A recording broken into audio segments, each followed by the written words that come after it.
Ration బియ్యానికి డబ్బులు ఇచ్చేది కేంద్రం. అలాంటప్పుడు మోదీ ఫోటో ఎందుకు పెట్టడం లేదని కేంద్ర మంత్రి బండి సంజయ్ ప్రశ్నించారు.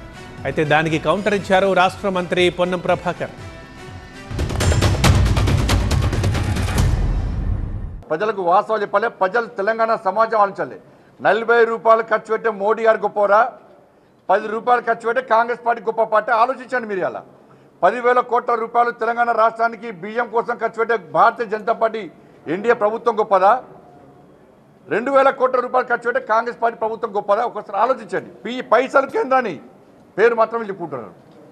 మోడీ గారు ఫోటో పెట్టమంటే ఈడ పెట్టాలన్నా, ముఖ్యమంత్రి రేవంత్ రెడ్డి గారు ఫోటో పెట్టాలి. అరే రేవంత్ రెడ్డి గారు ఫోటో పెట్టద్దని మేము అంటలేదు, మీ ఫోటో పెట్టుకోవడం మాకు ఏం అభ్యంతరం లేదు. కానీ మోడీ గారు ఫోటో ఎందుకు పెట్టారు అంటుండండి. రాష్ట్రం నుంచి ₹1 తీసుకోకుండా 100% కేంద్ర సహకారం ఇస్తే మోడీ ఫోటో పెట్టమన్నా ఓకే. ఫెడరల్ సిస్టంలో కేంద్రము రాష్ట్రం కలిసి పనిచేయాలి. కానీ ఈ కార్యక్రమం మీద ప్రధానమంత్రి ఫోటో పెట్టు, ఆ కార్యక్రమం మీద ప్రధానమంత్రి ఫోటో పెట్టు, బాత్రూంలో ఏదో పెట్టు, ఇవన్నీ ఆలోచననే పొరపాటు. మనం పన్ను కడుతూ ఉన్నాం, పన్ను రూపాయి కడితే 40 పైసలు మళ్ళీ రిటర్న్ వస్తూ ఉన్నాయి. కేంద్రం కూడా నడవాలి కాబట్టి ఇటు రైల్వే లాంటివో లేకపోతే రక్షణకు సంబంధించో లేకపోతే అనేక అంశాలు ఉంటాయి కాబట్టి మేము ఇక్కడ మా పైసలు 60 పైసలు రాష్ట్రం నుంచి కేంద్రంకి వెళ్ళిపోయి వాపసు వస్తలేమని అనుకుంటలేం. It's understanding, mutual understanding. Federal system అవగాహన స్ఫూర్తి ఉండాలి, ఫెడరల్ సిస్టమ్ స్ఫూర్తి ఉండాలి. కాబట్టి అటువంటిది ఆ మాటనే పొరపాటు, అది వాళ్ళకి ఆలోచన లేని విధానం.